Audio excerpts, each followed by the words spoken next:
বন্ধুরা বলুন তো এগুলো কিসের গাছ? কি বোঝা যাচ্ছে না? আচ্ছা ঠিক আছে, কাছ থেকে দেখাবার চেষ্টা করছি।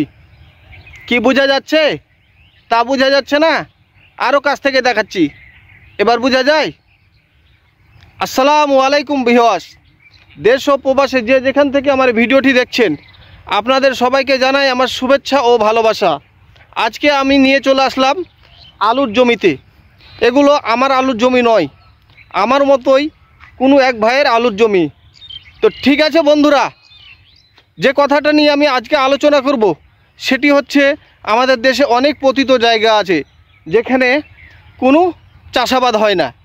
আপনারাও কিন্তু পারেন এ ভাইয়ের মতো পতিত জায়গাগুলোতে আলু, গম, সবজি বা বিভিন্ন ধরনের ফসলের চাষাবাদ করতে পারেন। এতে করে কি হবে জানেন? আপনার চাহিদা তো পূরণ হবেই, পাশাপাশি দেশের যে খাদ্য ঘাটতি আছে সেটা পূরণ হবে, আর আপনি বাজারে বিক্রি করে কিছু অর্থ উপার্জন করতে পারবেন। এতে দেশ ও আপনার দুজনেরই মঙ্গল হবে।